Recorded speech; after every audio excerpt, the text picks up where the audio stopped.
started this community agrobiodiversity center and garden in Wayanad. The idea of conserving biodiversity, particularly in the context of agricultural biodiversity, was ahead of its time. India did not have a Biodiversity Act in place. आज हम आपको एक ऐसी खबर सुनाने जा रहे हैं जो देश के किसानों के लिए बेहद महत्वपूर्ण है।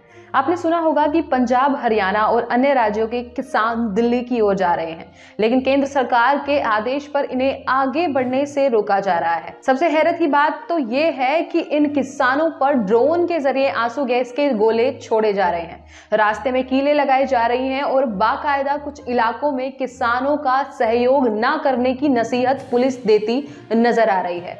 आखिर क्यों किसानों की मांगे मोदी सरकार नहीं मान रही है? क्यों सरकार उनकी फसलों के लिए न्यूनतम समर्थन मूल्य और कर्ज माफी की घोषणा नहीं कर रही है, जबकि यही सरकार बड़े बड़े कॉरपोरेट्स का लाखों करोड़ों का कर्ज राइट ऑफ कर देती है? और क्यों MS स्वामीनाथन को भारत रत्न से सम्मानित करने वाले मोदी सरकार उनकी रिपोर्ट से दूरी बना रही है? जानेंगे सभी सवालों के जवाब, बने रहिए हमारे साथ। नमस्कार, आप देख रहे हैं AA न्यूज और मैं हूं आपके साथ तनु शर्मा। बेंगलुरु के भारतीय सांख्यिकी संस्थान की आर्थिक विश्लेषण इकाई की प्रमुख प्रसिद्ध भारतीय अर्थशास्त्री और प्रोफेसर मथुरा स्वामीनाथन कृषि अर्थशास्त्र, खाद्य सुरक्षा, लिंग और श्रम मुद्दों में विशेषज्ञता रखती हैं, जिन्होंने कई पुस्तकें लिखी और शोध पत्र लिखे हैं, जिनमें गरीबी, असमानता, मानव विकास, खाद्य सुरक्षा, ग्रामीण ऋण और माइक्रो फाइनेंस, महिलाओं और काम, बाल मजदूरी, शिक्षा जैसे विषय शामिल हैं। मथुरा स्वामीनाथन का जन्म 1954 में हुआ था और उन्होंने अपनी प्रारंभिक शिक्षा चेन्नई में प्राप्त की। उन्होंने अपनी स्नातकोत्तर यानी कि पोस्ट ग्रेजुएट शिक्षा दिल्ली के जवाहरलाल नेहरू विश्वविद्यालय से की और अपनी डॉक्टरेट लंदन के लंदन स्कूल ऑफ इकोनॉमिक्स से प्राप्त की।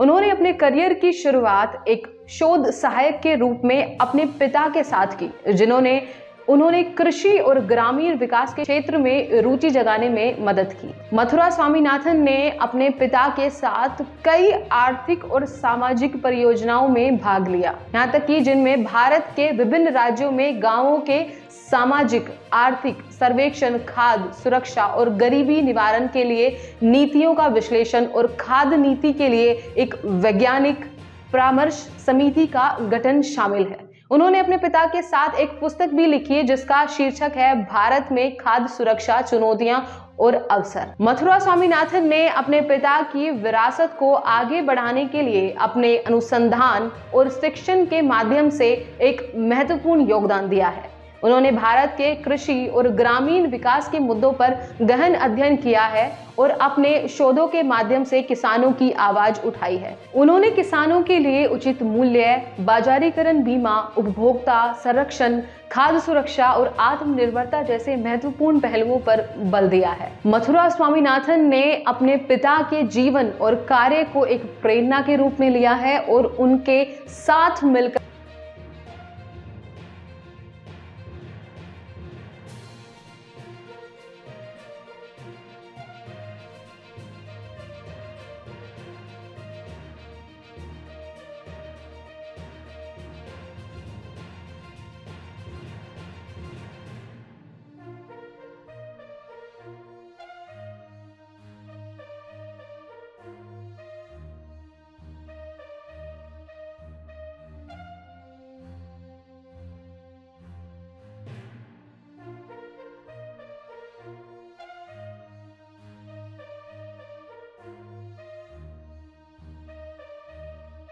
करते रहें और अपनी आवाज को दबाने ना दें। यह थी हमारी आज की खास पेशकश, जिसमें हमने आपको बताया कि कृषि वैज्ञानिक MS स्वामीनाथन की बेटी मथुरा स्वामीनाथन कौन है और उन्होंने किसानों के लिए क्या क्या किया है।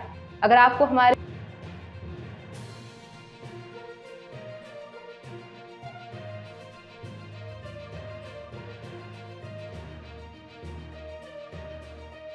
देख रहे हैं एयर न्यूज, मैं हूं आपके साथ तनु शर्मा। फिर मिलूंगी एक नई वीडियो के साथ, तब तक कीप वॉचिंग एयर न्यूज।